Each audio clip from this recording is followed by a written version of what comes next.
Halo, selamat siang teman-teman semua. Sebelumnya kami ucapkan terima kasih banyak karena sudah bergabung bersama kami di webinar Wondermas 2021 ini. Nah, webinar ini merupakan salah satu rangkaian acara yang diselenggarakan oleh Wondermas dengan mengambil tagline Throw Your Mask to Us. Sebelum memulai seluruh rangkaian acara pada siang hari ini, izinkan saya untuk memperkenalkan diri terlebih dahulu. Perkenalkan, saya Sagung Kartika, yang pada kesempatan hari ini akan memandu seluruh rangkaian acara webinar dari Wondermas. Nah, kemudian selama webinar berlangsung, teman-teman wajib untuk mengikuti seluruh peraturan yang sudah ditetapkan oleh panitia.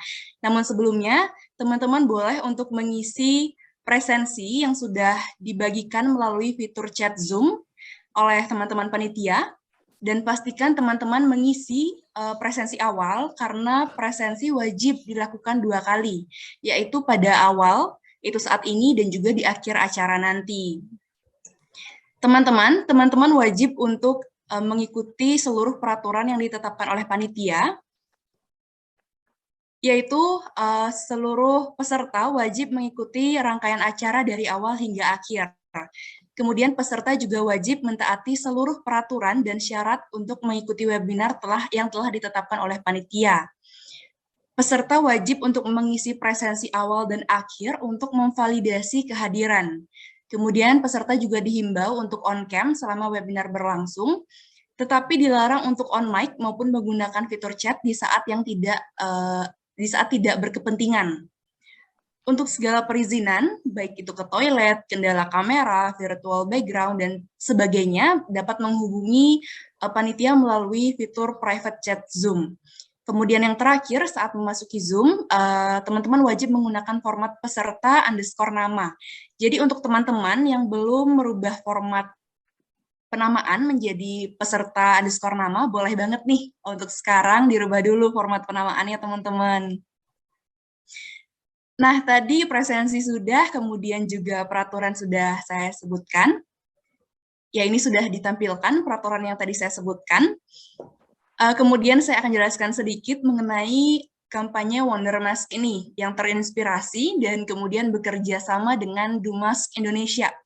Nah, apa sih Dumas Indonesia ini? Ini merupakan kolaborasi antara peneliti PTNBH dari UGM, ITB, UNS, dan juga UNER, yang juga didukung oleh peneliti dari UAD, Politeknik ATK, UJB, dan UP45. Nah, Dumas Indonesia ini atau dumas.id menyediakan jalur pembuangan masker dan sarung tangan bekas dari masyarakat umum yang aman dan ramah lingkungan. Jadi, tujuan diselenggarakannya kegiatan Wondermas Social Campaign 2021 ini adalah untuk membantu menyadarkan dan meningkatkan awareness kita sebagai masyarakat terhadap sampah masker dan sarung tangan bekas pakai yang merupakan salah satu jenis plastik juga nih ternyata. Mungkin banyak teman-teman yang belum tahu bahwa masker yang biasa kita pakai itu merupakan salah satu jenis plastik juga yang sulit untuk terurai, teman-teman. Dan karena pandemi tentu saja jumlahnya bertambah berkali-kali lipat dan menjadi sampah yang berserakan di masyarakat saat ini. Nah, kemudian kami ingatkan juga kepada teman-teman, terkhusus untuk mahasiswa Universitas Multimedia Nusantara, di mana ada reward berupa SKKM Pengabdian Masyarakat bagi seluruh peserta yang mengikuti seluruh rangkaian acara. Yaitu ada 3, ada webinar yang diselenggarakan pada hari ini, kemudian ada campaign berupa unggahan Instagram yang dapat dimulai pada hari ini juga, dan juga pengumpulan masker. Deadline pengirimannya adalah pada tanggal 8 Desember nanti. Jangan lupa ya teman-teman.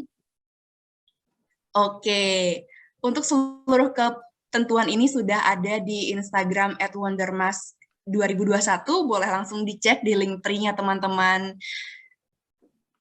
Nah, saya lihat narasumber kita hari ini sudah ada ya di dalam room meeting ini. Oke, untuk mengetahui lebih lanjut mengenai Dumas Indonesia ini dan program yang sedang dilakukan, maka langsung saja kita undang ada Mas Ilham Zulfa Pradipta selaku Koordinator Dumas Indonesia. Halo, selamat siang Mas Ilham.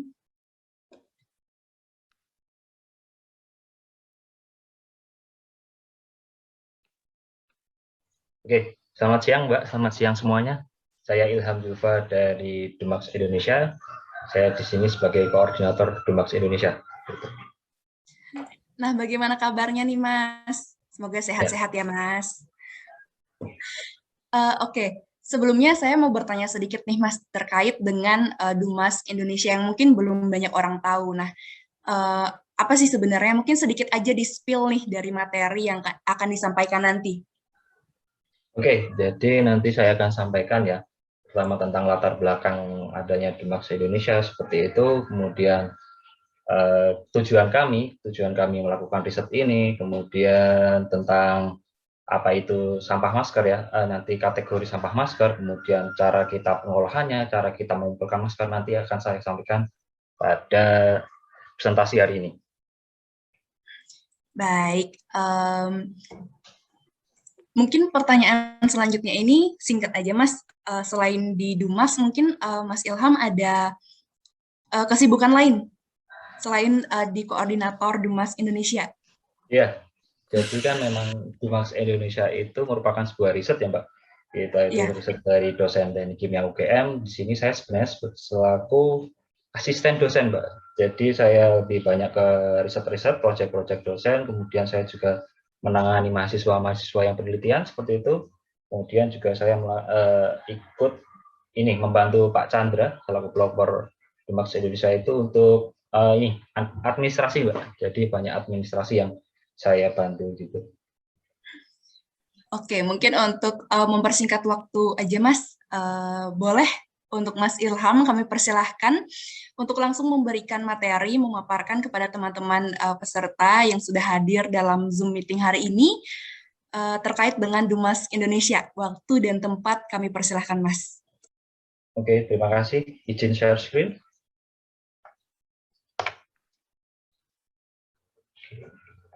Bentar.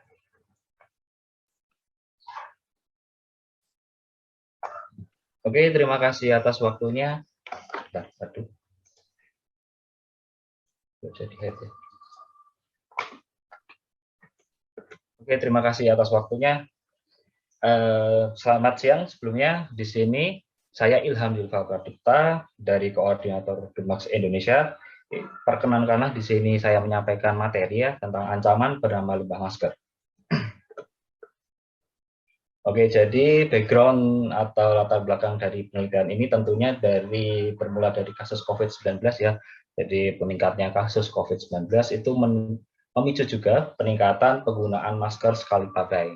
Dan di mana setelah itu kita juga mengalami atau menimbulkan perilaku new normal, di mana perilaku new normal ini juga harus memakai protokol kesehatan, salah satunya dengan masker seperti itu. Dan masyarakat ini ternyata banyak yang tahu tentang efektivitas masker sekali pakai ini ternyata jauh lebih baik daripada masker kain. Jadi untuk masker sekali pakai atau masker medis ini mampu menyaring partikel sebesar 56,1%, sedangkan masker kain ini mampu menyaring partikel 51,4%.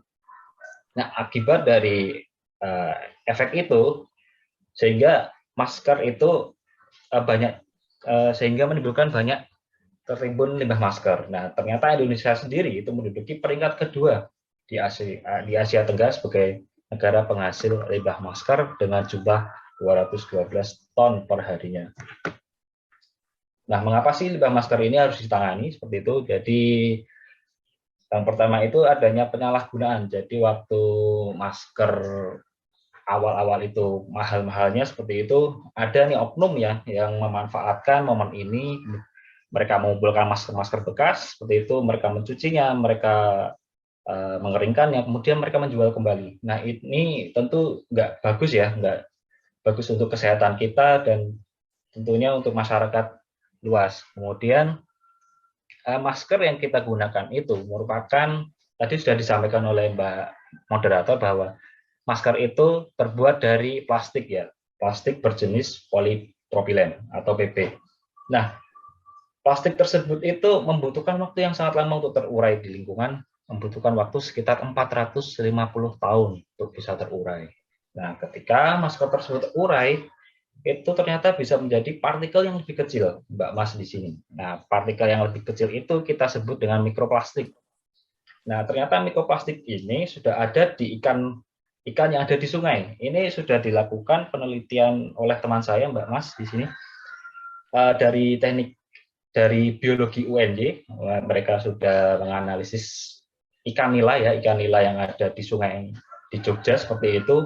Mereka memang menemukan ya adanya mikroplastik yang ada di daging ikan nila itu sendiri. Tentunya jika ini terakumulasi dalam jumlah yang besar, itu cukup berbahaya untuk kesehatan kita seperti itu. Kemudian masker yang tidak dikelola dengan baik juga dapat menjerat hewan-hewan yang ada di sekitar pantai ya, seperti burung ini, kemudian juga bisa mematikan ikan-ikan yang ada di pantai ya, seperti itu sudah ada penelitiannya. Nah, ini yang paling membahayakan, bahwa masker sekali pakai atau yang tidak dikelola dengan baik seperti itu berpotensi menjadi limbah infeksius, sehingga dapat menyebarkan atau menularkan virus, khususnya COVID-19. Dan ternyata bahwa virus yang ada di masker ini itu dapat bertahan selama 7 hari berturut-turut. Jadi virusnya tidak mati, virusnya masih ada di masker tersebut. Nah, jika masker yang sangat ringan ini terbawa angin, kemudian menyentuh benda-benda yang kita sentuh seperti itu, tentu itu juga dapat menularkan virus yang ada dari masker tersebut ya. Jadi memang ini yang sangat bahaya, yang tentunya ini yang jadi perhatian kami dari Dumax Indonesia seperti itu. Nah, ternyata kategori limbah masker itu dibagi menjadi dua. Ini yang saya ambil dari surat edaran nomor 3 dari Kementerian Lingkungan Hidup dan Kehutanan. Jadi kapan sampah masker itu dinyatakan limbah B3, kapan sampah masker itu dinyatakan limbah domestik.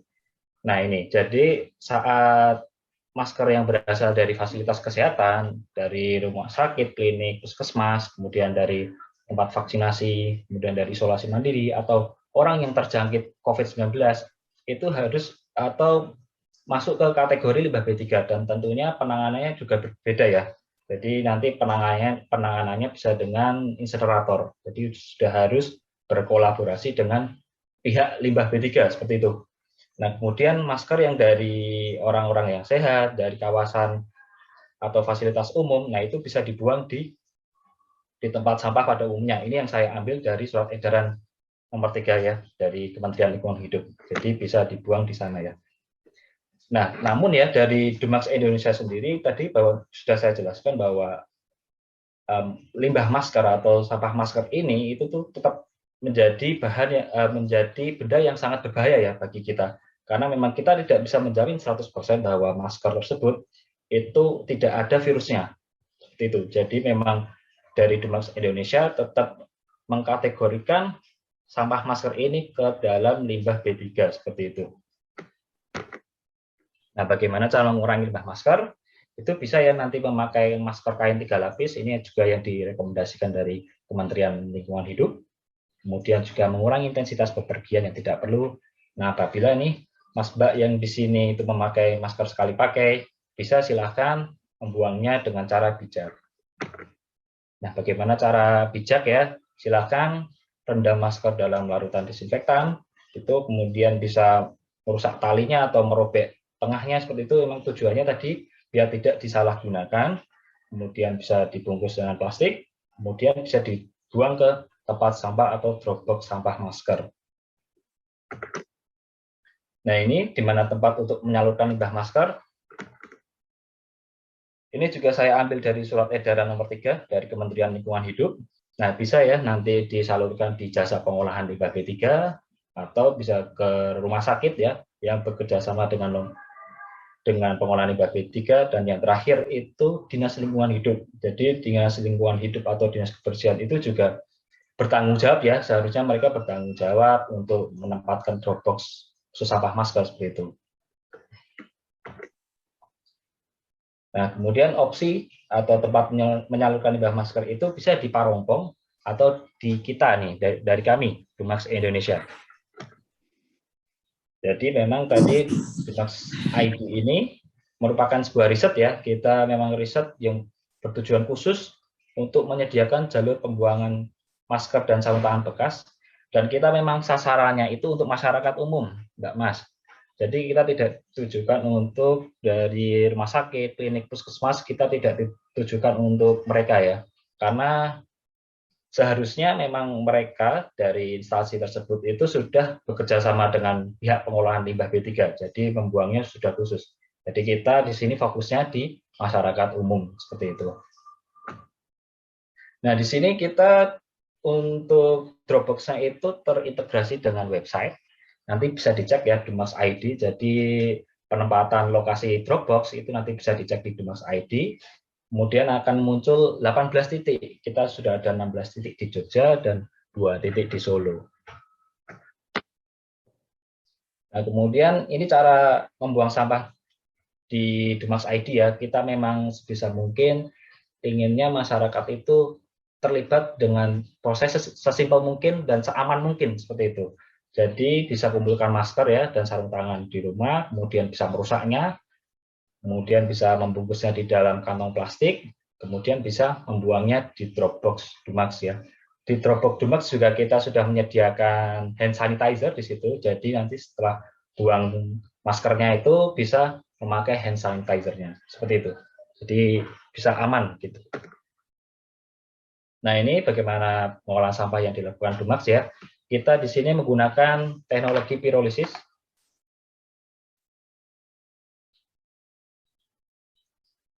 Ya, sedikit saya informasikan bahwa masker itu kan tadi terbuat dari plastik, dari polipropilen seperti itu, di mana plastik itu sendiri sebenarnya terbuat dari minyak bumi.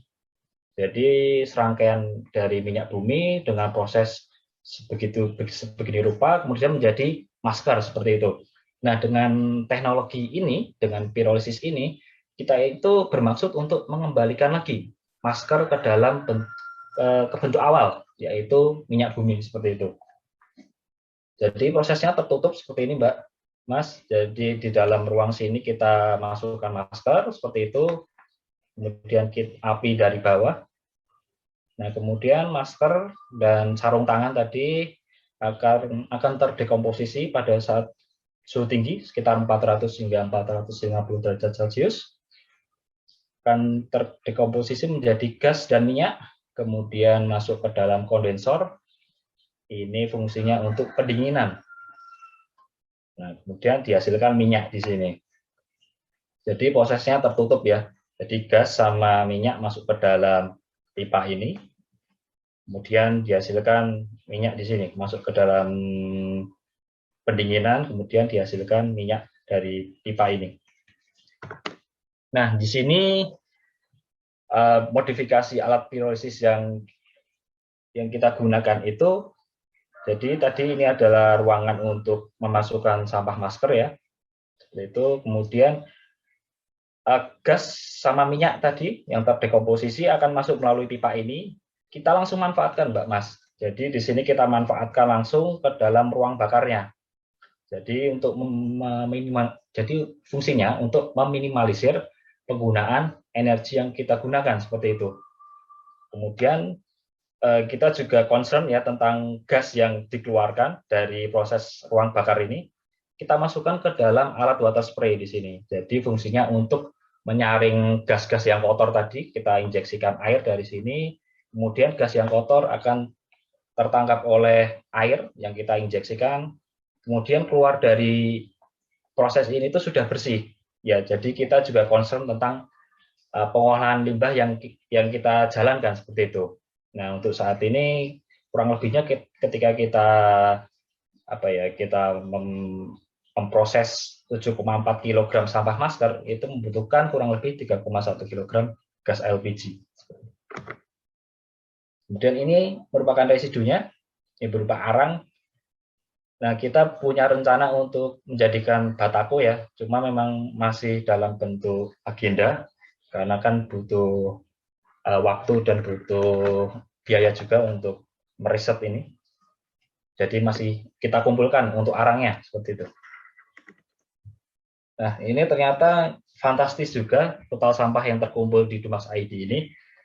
Per tanggal 8 November kita sudah mengumpulkan sekitar 197 kilo. Kemudian selang kurang lebih 1 bulan itu peningkatan sampah maskernya itu hampir 100 kiloan ya. Nah, ini cukup signifikan karena masyarakat juga sudah tahu tentang Dumas ID ini dan mereka juga antusias dengan Dumas ID ini. Oke, terima kasih. Itu kurang lebih.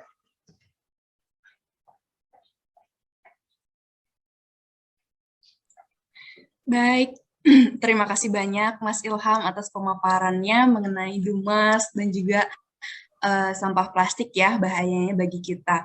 Nah, untuk teman-teman yang ingin bertanya, kami persilahkan untuk menuliskan pertanyaannya pada kolom chat ya teman-teman. Silahkan kami tunggu. Atau yang ingin bertanya secara langsung boleh raise hand. Nanti akan saya bantu untuk menyampaikan.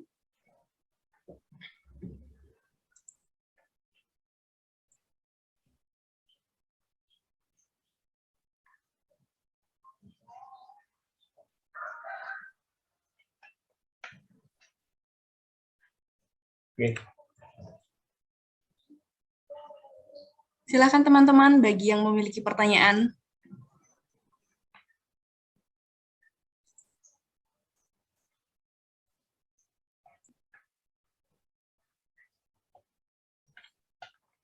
Oke, jika memang belum ada, mungkin saya boleh tanya sedikit ya, Mas. Tadi terkait dengan sistem pengolahan dengan teknologi pirolisis. Nah, tadi kan dikatakan bahwa aman ya.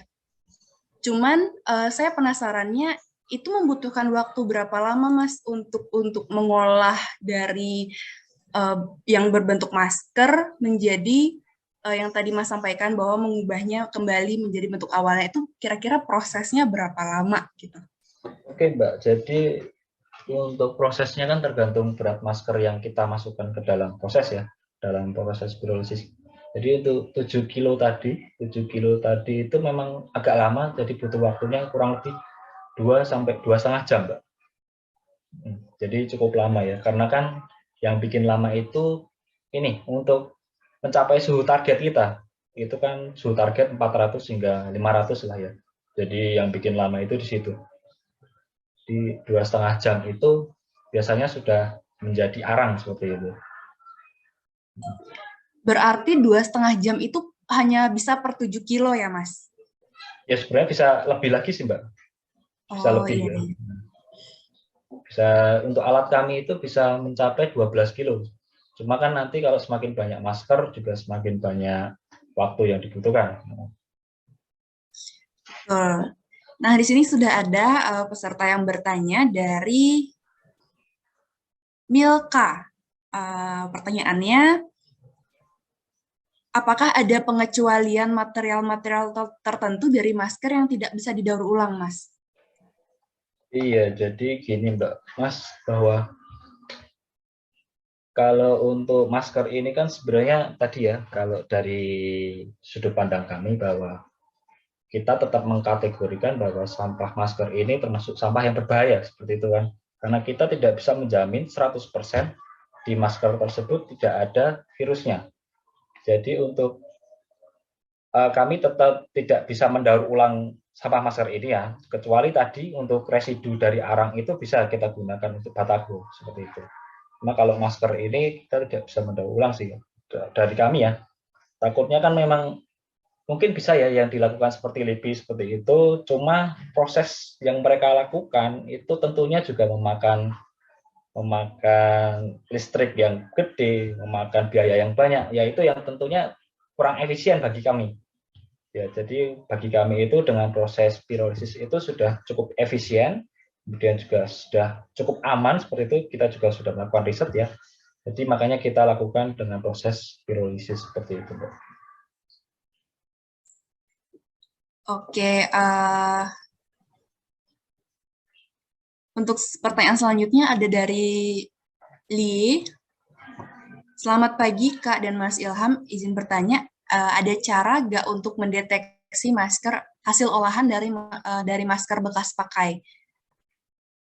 Nah, kira-kira apakah ada cara mendeteksi khususnya Mas, yang maskernya memang masker baru atau itu merupakan masker daur ulang yang sudah dicuci dan dijual kembali? Wah, itu yang belum, kalau saat ini saya rasa kok belum ada ya yang tentang kayak gitu ya, Mbak. Jadi memang saat ini ya kita manual kayak gitu. Kalau saya belum ada alat untuk kayak gitu ya. Tapi bagus tadi pertanyaannya. Mungkin bisa untuk ini kedepannya untuk sebuah inovasi baru. Inovasi baru. Mungkin bisa direncanakan untuk penelitian ke depan ya, Mas. Ya kalau ada dananya, Mbak. Nah, kemudian dari Jonathan nih, pertanyaannya, berapa harga untuk pengadaan alat pirolisis masker tadi, dan apakah sudah ada inisiatif untuk melakukan pendistribusian ke seluruh pelosok tanah air? Dan kira-kira kalau memang sudah ada, caranya bagaimana, Mas? Oke, jadi untuk pengadaan alat pirolisis ini sebenarnya termasuk alat yang gimana ya? Untuk sebuah alat pengolahan limbah ini cukup murah, Mbak. Jadi kita ada di harga 80 juta. Itu sebenarnya termasuk murah ya, karena untuk ukuran alat segini itu nggak cuma sampah masker aja, Mbak. Jadi di sini pirolisis itu bisa digunakan untuk sampah plastik, sampah kain, sampah kertas, ranting, dan lain-lain. Jadi kegunaannya banyak juga gitu, Mbak. Jadi nggak cuma fokus di sampah masker aja gitu. Kita ada di harga 80 jutaan. Dan untuk tadi pendistribuannya memang belum ya. Kita baru ada kerjasama dengan PT, itu memang mereka gunakan untuk ini, untuk pirolisis biji-bijian, seperti itu. Jadi untuk kemarin kita sebenarnya udah mau uh, diskusi dengan Dinas Lingkungan Hidup Bantul seperti itu, cuma mereka kurang setuju dengan proses pirolisis ini. Jadi menurut mereka itu prosesnya harus di insenerator gitu, Mbak. Dan kan untuk proses insenerator sendiri itu butuh biaya yang nggak sedikit, bahkan hingga 1 M, 2 M gitu. Jadi untuk alternatif itu untuk pengolahan sampah itu bisa dengan pirolisis ini. Dengan harga yang segini, itu nggak cuma sampah masker aja. Jadi bisa untuk sampah organik, sampah anorganik pun bisa untuk pirolisis ini seperti itu. Oke, kita beralih ke pertanyaan selanjutnya ya, Mas. Nah, jadi dari Bianca bertanya, kira-kira kalau dari kita, apakah bisa langsung kirim sampah masker sekali pakai ke Dumas? Karena saya lihat untuk Dumas sendiri belum ada lokasi terdekatnya dari tempat tinggal saya. Tapi saya tertarik untuk menyalurkan sampah maskernya, Kak. Apakah harus dikirim atau bagaimana nih kira-kira? Oh iya, jadi gini Mbak, kemarin memang kami sudah diskusi dengan Pak Chandra ya, bahwa kami juga nggak menyangka seantusias ini masyarakat di Indonesia untuk mengirimkan sampah maskernya ke kami ya. Bahkan ada yang dari Pontianak, dari luar pulau pun mereka rela ya merogoh gocek sekitar 80 ribuan untuk mengirim sampah maskernya, ongkirnya itu sekitar segitu. Nah itu cukup memberikan apresiasi juga, kita cukup apresiasi masyarakat tersebut. Namun juga kami juga harus ini ya Mbak, kita sudah overload sekali untuk penerimaan sampah masker ini. Memang kami masih kaji lagi Mbak. Kami memang nantinya berharap ini untuk tahun pertama, untuk tahun kedua, nanti insya Allah ada pendanaan lagi. Kita mau ekspansi Mbak, kita mau ekspansi perluasan wilayah Dropbox, penempatan Dropbox yang bisa dijangkau oleh masyarakat seperti itu. Namun yang terdekat ini saya baru ini diskusikan dengan teman-teman yang ada di Jakarta seperti itu. Harapan kami nanti juga bisa meletakkan Dropbox di sana. Namun untuk saat ini kami masih tutup dulu Mbak untuk penerimaan sampah masker. Kami masih tutup dulu. Namun nanti bisa dipantau dulu di Instagram kami Dumas Indonesia. Nanti kalau sudah buka akan kami post di situ. Silakan nanti bisa dipantau. Oke, jadi untuk Bianca nanti dipantau aja di Instagramnya Dumas Indonesia, akan ada informasi-informasi yang terus diupdate oleh pihak Dumasnya itu sendiri. Oke, pertanyaan selanjutnya dari Fernando. Selamat siang Mas, saya Fernando ingin bertanya, apakah proses pemusnahan limbah masker ini dapat menimbulkan polusi terhadap lingkungan walaupun sudah dirancang sedemikian rupa? Oke, saya share screen lagi Mbak, masuk ke proses pirolisis. Oke, ini pirolisis yang kami gunakan. Ya, pertanyaan bagus sekali bahwa Untuk proses pirolisis ini memang tidak bisa 100% ya, tidak bisa 100% itu mencegah adanya polusi, Mas. Jadi gini, ketika kita itu peduli dengan lingkungan atau kita itu misalnya mencegah atau mengurangi sampah plastik, sampah masker, di situ pasti biasanya timbul juga kerugian lain, seperti itu. Saya contohkan seperti ini, misalnya ketika kita mengolah sampah plastik, tentunya di situ butuh biaya. Di situ butuh biaya nggak sedikit seperti itu. Nah, di sini kami memang ya, kita tidak cuma mengolah sampah masker, hanya kita tidak peduli dengan mengolah sampah atau mengurangi sampah masker seperti itu, kita juga peduli dengan apa yang hasil yang kita olah seperti itu.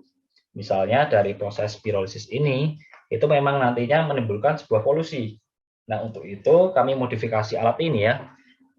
Kita modifikasinya ini tadi, kita kasih semacam ini gas untuk penangkap gas ya, penangkap gas kotor di sini kita injeksikan air ya, dari sini kita injeksikan air, kemudian gas yang kotor itu masuk ke dalam ini, kemudian kontak dengan air seperti itu.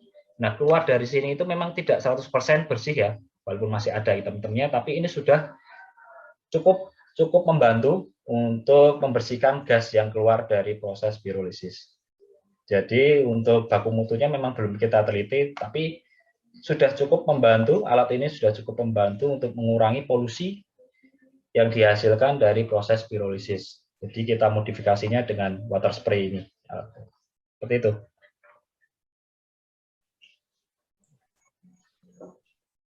Iya, itu tadi penjelasan dari Mas Ilham ya, Fernando. Saya harap sudah menjawab ya. Kemudian ini ada pertanyaan dari Miss Kia.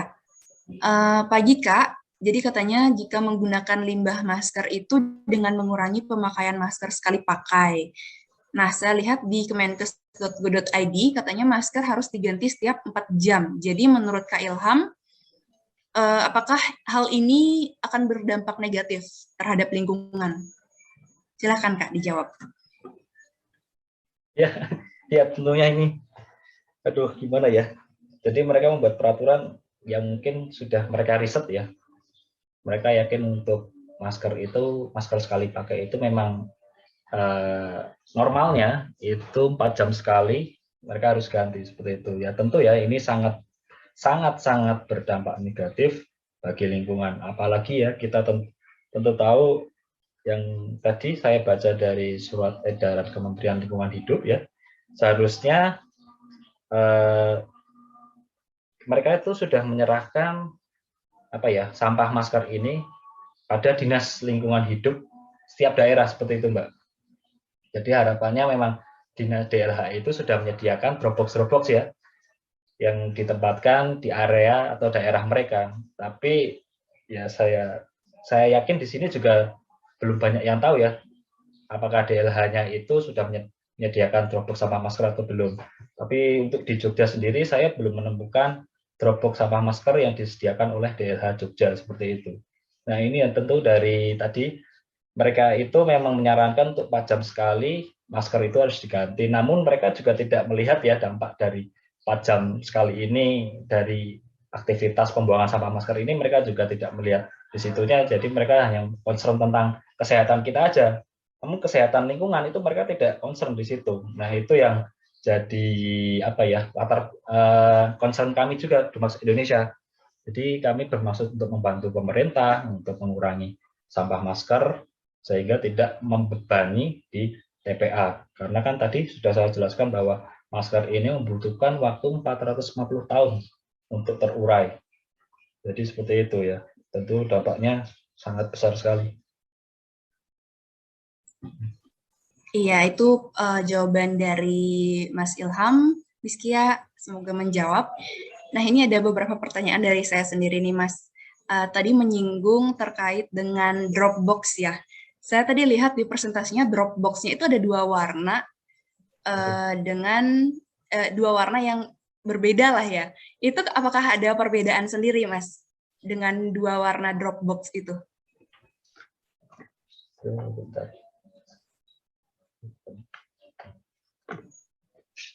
Oke, sebenarnya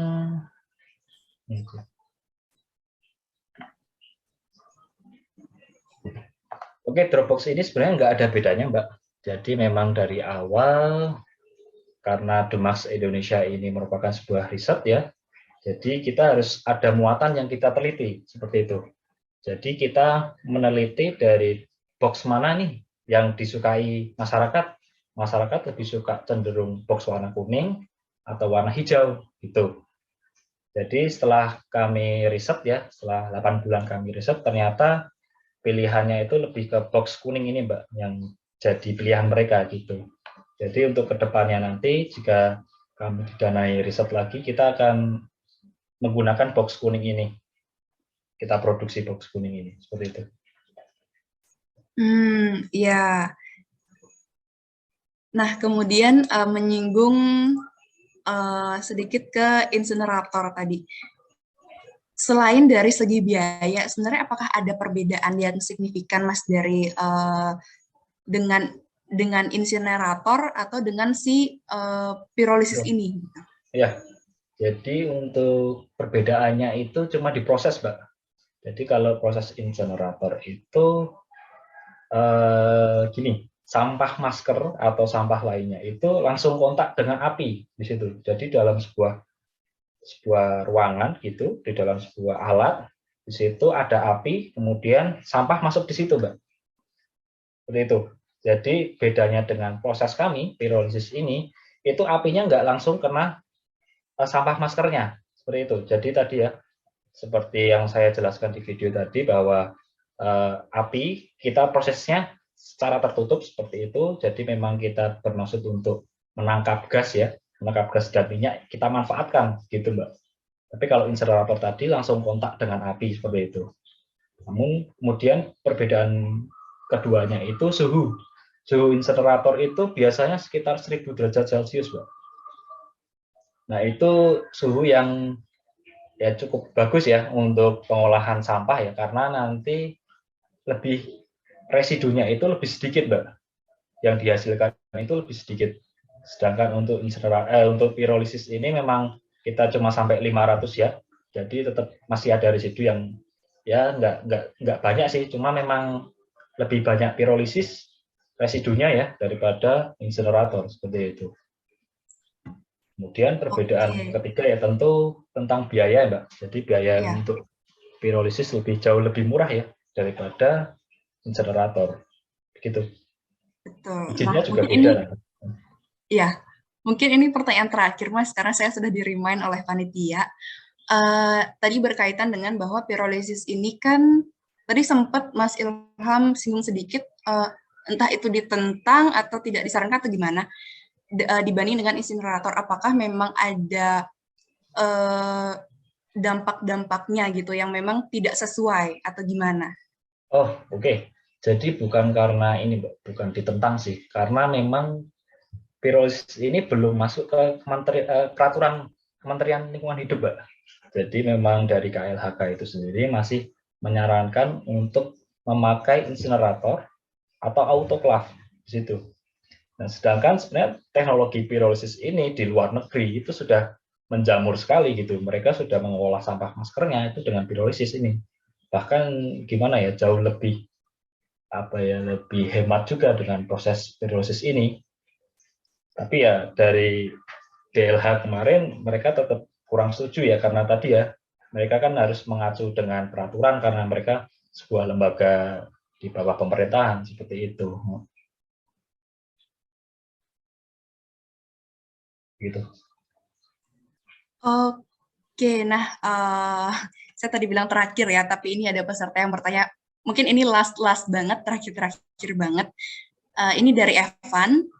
Pertanyaannya sebenarnya dari Dumas itu sendiri terinspirasi dari mana, Kak, untuk melakukan kegiatan mendaur ulang ini? Atau hanya inisiatif individu saja terkait inovasi mengurangi limbah masker melalui daur ulang? Silahkan mungkin Mas Ilham menjawab. Jadi kami terinspirasi dari ini sih, Kak. Dari kalau misalnya Pak Chandra itu kan melihat adanya potensi sampah masker ini yang terus meningkat seperti itu, Mbak. Bahkan sedangkan kita sendiri juga dari DLH sendiri tidak menyediakan apa ya, tempat sampah khusus ya yang seharusnya mereka sediakan gitu.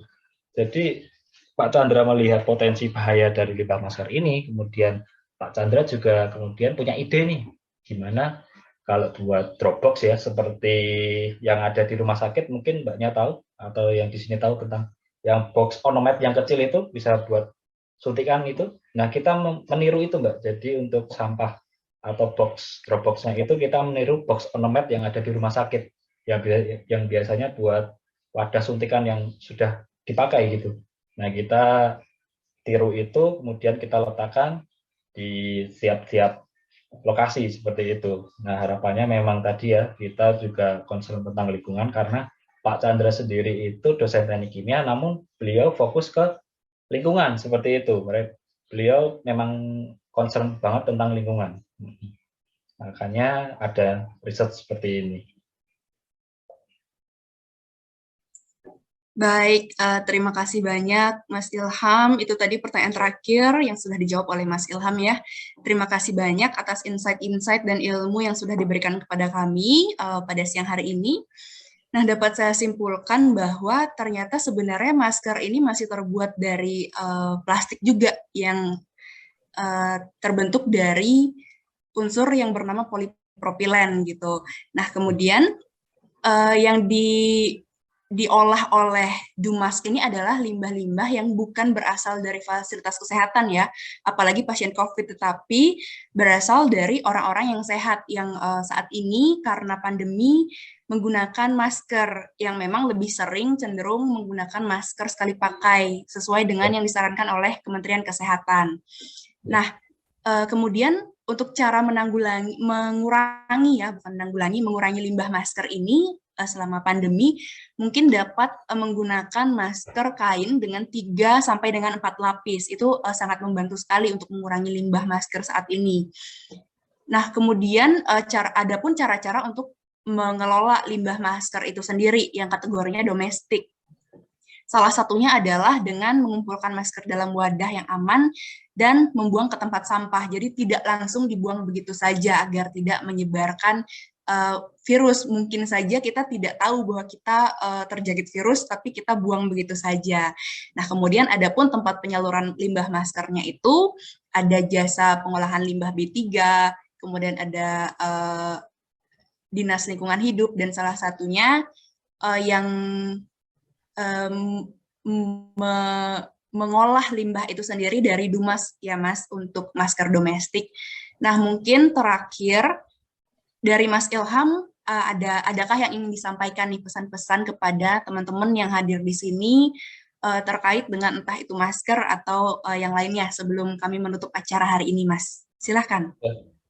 Ya, harapannya sih dari materi yang saya sampaikan, kemudian mahasiswa atau Mas Mbak di sini paham ya tentang tadi bahayanya dari limbah masker ya, terutama bahwa limbah masker itu dapat berpotensi menularkan atau menyebarkan virus ya yang ada di masker tersebut. Jadi ayo mohon Mas Mbak di sini kita harus bijak dalam mengelola sampah masker tadi ya. Silakan bisa diikuti tadi aturan Kemenkes.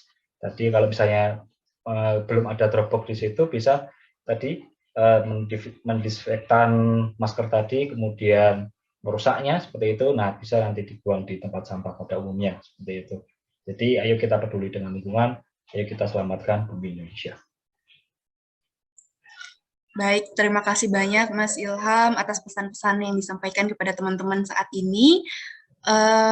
Nah, karena kita sudah ada di penghujung acara, boleh dong saya minta teman-teman untuk dibuka kameranya, karena selanjutnya adalah sesi foto bersama nih. Kemudian saya lempar ke teman-teman panitia untuk memandu rekan-rekan yang sudah hadir dalam sesi foto bersama. Silakan tim dokumentasi. Baik, mungkin buat teman-teman yang bisa on cam dan lagi kondusif, silakan untuk on cam ya teman-teman.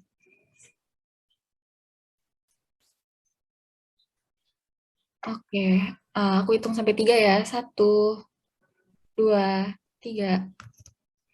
Lagi, 1, 2, 3. Terima kasih teman-teman. Terima kasih teman-teman panitia. Nah, baik, terima kasih banyak Mas Ilham dan teman-teman yang sudah hadir dalam kegiatan webinar yang diselenggarakan oleh Wondermas hari ini. Jangan lupa untuk mengisi presensi akhir yang akan dikirimkan oleh panitia melalui kolom chat Zoom untuk memvalidasi kehadiran teman-teman pada siang hari ini. Nah, kemudian kami ingatkan kembali kepada teman-teman, terutama mahasiswa Universitas Multimedia Nusantara ya, untuk mengikuti seluruh rangkaian acara Wondermas yang ada 3. Yang pertama itu ada webinar yang kami selenggarakan hari ini, kemudian ada campaign berupa unggahan Instagram, dan juga pengumpulan masker yang akan kami tutup pada tanggal 8 nanti. Jangan lupa untuk mengunggah story di akun Instagramnya sesuai dengan ketentuan yang sudah diberikan oleh panitia. Dan ketentuan-ketentuannya dapat dilihat melalui Instagram Wondermas 2021 di link tree-nya, atau mungkin boleh dari teman-teman panitia nanti di-share ya link tree-nya. Ya, kemudian yang terakhir, terima kasih banyak kepada teman-teman. Kami mohon maaf atas kesalahan yang kami perbuat selama acara berlangsung. Saya Sagung Kartika selaku MC dan mewakili seluruh panitia yang bertugas pamit undur diri dan sampai jumpa di lain kesempatan. Jangan lupa untuk isi presensi ya teman-teman.